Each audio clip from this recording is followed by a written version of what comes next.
feel like everybody, when they first start being aware of fashion, music, whatever, part of that awareness is like, what do the people alike around me like? Yeah. And how do I like the same things? Because then it gives me something to talk to them about or have in common with them. That's true. Like whatever. And so it's not like wrong to have that impulse. But the problem with it is you can get in like this real rut where things are only exciting when they're new for like a very short period of time. That's true. And then they start like feeling stale and unexciting. And then it's like you get in this zone where you're like not actually into paying attention to the things because like you never took the time to like figure out the thing that you specifically liked. Yeah. And I think that people get into real fashion ruts in that way, you know, like where they're like, oh, well, I'm told that I'm supposed to wear this now that I'm this age, or I'm not allowed to wear this because I'm this size, or like whatever.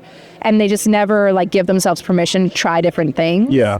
And once you start doing that and being like, wait, who's making these rules, like whatever, then you can really change how you feel about yourself and like how you present yourself. For me, I feel like I feel very empowered by style and like playing with style. Yeah. Because I have like a like very approachable, like Midwestern nice lady look, you know? And I'm always like trying to push against that a little bit. Like I'm just like, okay, well I need tattoos and facial piercings. I'm edgier than this. No, exactly. I mean, kind of, because like what I think how you, like I think first impressions are crazy powerful. Yeah. In every way, you know, like they're powerful with that you work. remember bullies forever thing is like well, they're powerful if you think about like even like creative work, right? The way you present your work matters almost as much as the work itself. Very true. Right?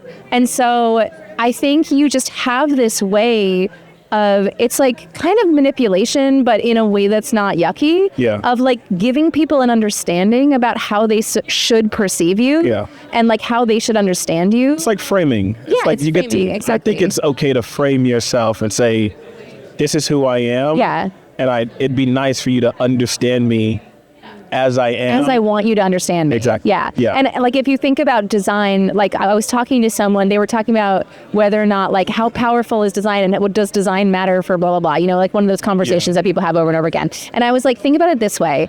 If you saw a movie poster for a film and that movie poster was like all sunshine and rainbows and blah, blah, blah.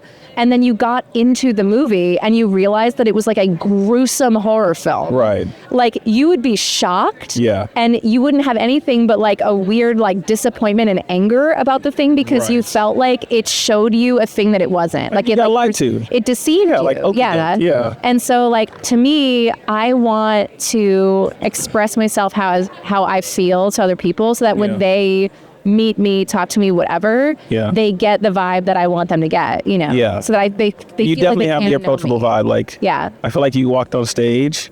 Well, I'll say this beforehand.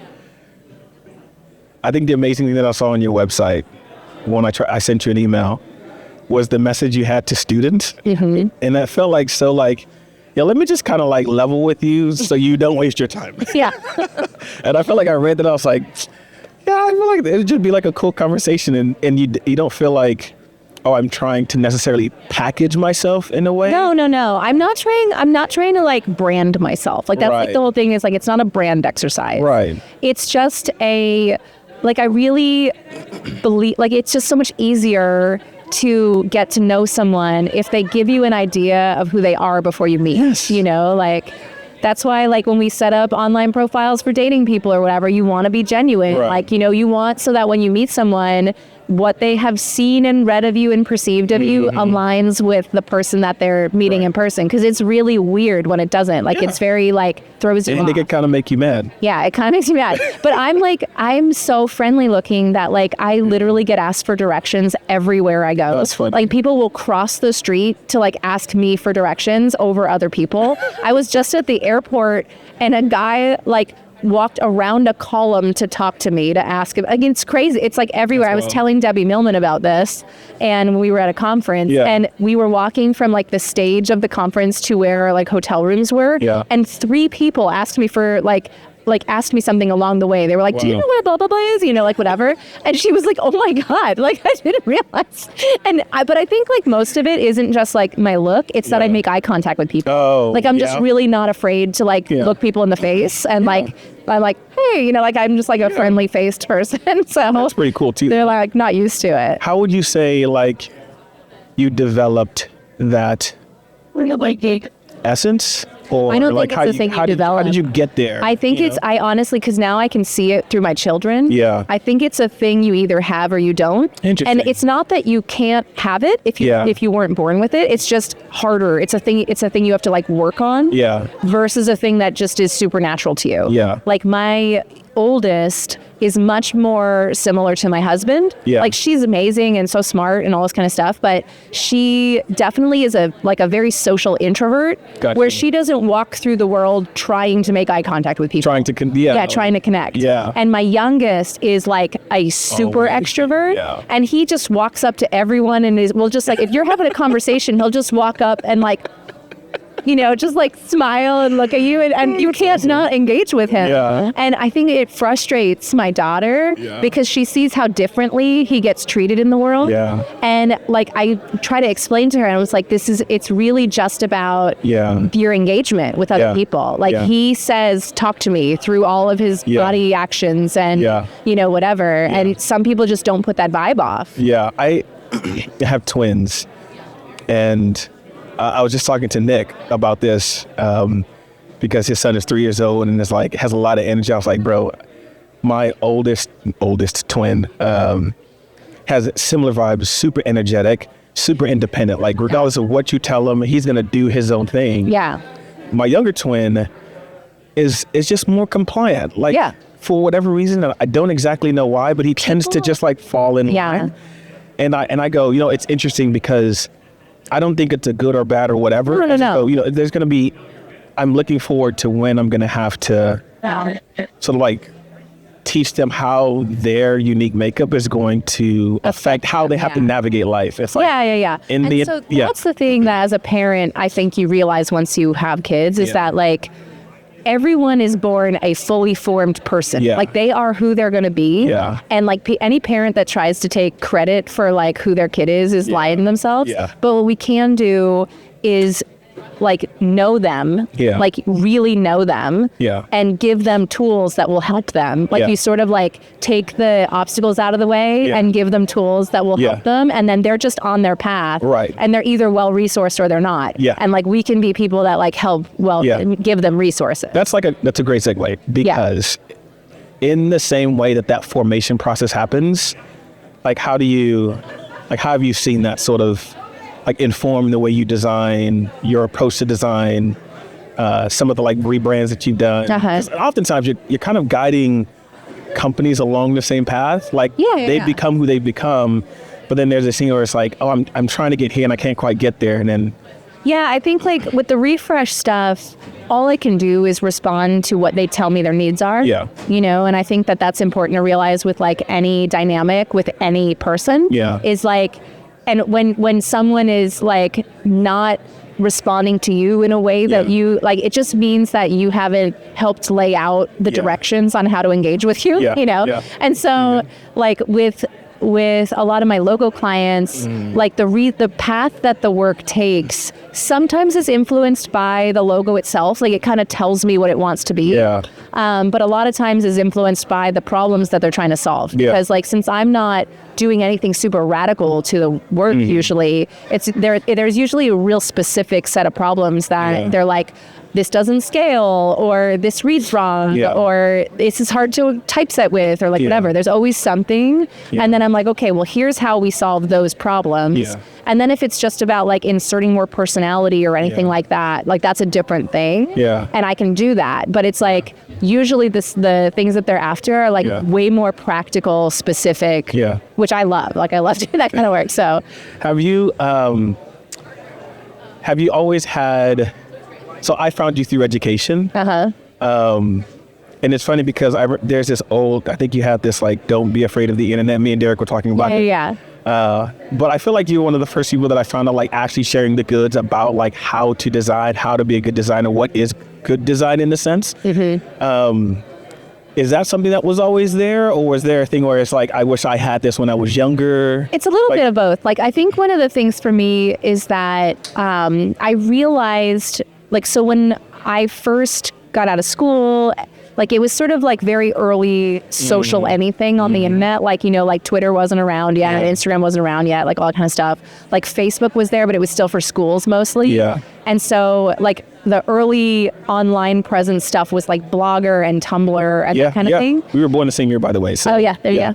And so when you were thinking about like, I want to engage with this thing, what do? I want to put myself out there. It's like, oh, but I'm not an expert in anything. I don't know what I'm doing yet. I'm only 22, like, or 23 or like whatever. So then it's like, okay, well, the only thing that I can do then is share my experience with that thing. And that was like a really big unlock for me, where it was like, I don't want to pretend to be an expert in anything, but what I can do is be an expert in my own experience. And I think understanding like that, as long as I'm sharing things from my own perspective, it kind of makes you bulletproof against criticism. And then it also makes it so that that is more valuable to other people sometimes. And what I realized too is that, like, through doing this, is that not everybody is really good at getting back to like a beginner's mindset about the thing that they learned. You know, like sometimes people spend a lot of time in a field and they just don't remember those major wins. Like they don't remember the wins. And so even with Don't Fear the Internet, my husband and I did that together. I kind of forced him to do it with me. But he would be down on this like whole rabbit hole of like, we got to do this, we got to do that. And I was like, we got to teach him to make the links not blue.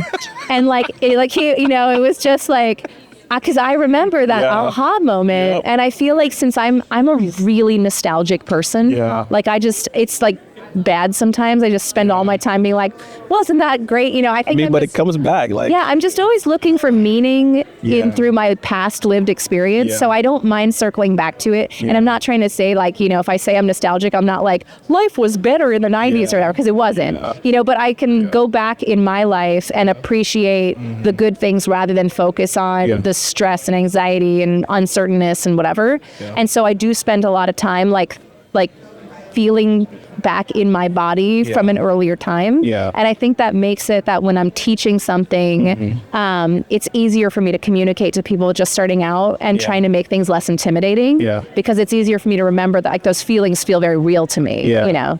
Like with something like Don't Fear the Internet, again, obviously we're a website company, but there's always been this sort of like detachment with graphic design and web design that's changing now that like platforms like ours and others are saying like, oh, well, what if we remove the code barrier?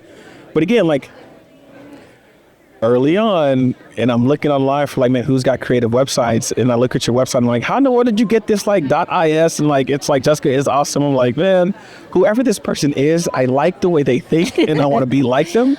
Well, like for me, while it's really amazing and exciting that there's so many no-code options for people that just don't really care to learn code, I've always found really empowered by understanding how things work. And so while I don't want to be like slogging through it the old-fashioned way all the time, it's really good for problem solving and also for like understanding like the edges of what you can do. And so for me, like, the reason why I learned how to do web development was because I had projects that I wanted to do and I had no budget to do. And I was just like, if the thing that's stopping me from doing this is the fact that I can't hire another person and I don't want to bring a person in as my co-founder of my thing that will never make money, you know, like, then I'm just like, I guess I'm just learning a new skill, you know, and that's kind of where you're at, you know, like that's why if you think about like tech companies and, you know, like businesses, it's always like people coming together that have skills that are like, I'm cool not being paid for a little while we build this thing. But that's why it's like two graphic designers can't start a business, because you got two people with the same skill set, you know, like you need like a developer and you know, whatever. You need like everybody to bring their skills to the table so that nobody has to get paid while you're getting stuff off the floor, you know? So what would you tell like a younger, I would say version of yourself, but even just thinking about, there are a bunch of young designers, you even talk about like coming out of school, you're 22, 23, there's a lot you don't know, but then there's still this confidence to say like, well, I can share my experience, which again, even now, like a lot of these big content creators are like, share from your experience, do some stuff, and tell people what you did versus trying to be an authority on something that you may not have totally. actually done. And well, the thing about it too is that the information that's more useful to people starting out is information that's only a little bit ahead. Yeah. Right? Yeah. So it's sort of like they don't want to hear how to be successful in 10 years and have a 10-year plan or like whatever, because that's intimidating. And nobody thinks in 10-year plans when you're 20 years old, because 10 years ago you were like riding a bike and chewing gum and like, what, like going to the public pool or whatever. It's like 10 years to me now. I was 30, so I was like a fully formed grown-up doing things, but 10 years ago to a 20-year-old is like a different thing. Yeah. So they want to hear from people that are just a couple years out. It's like, it's more useful to them. It feels more real. It's more accessible, so that's why you should always feel comfortable like sharing things that you just learned, because you might also say things in a way that like are just a tweaked version of the ways that you learned it, but that it unlocks it for someone, you know, like a lot of that is just how to repackage information in a way that's more digestible to people. And not everybody has that skill, but if you have that skill, it's crazy. Like you can be like not an expert at anything and yet be a much better information source than people that are experts,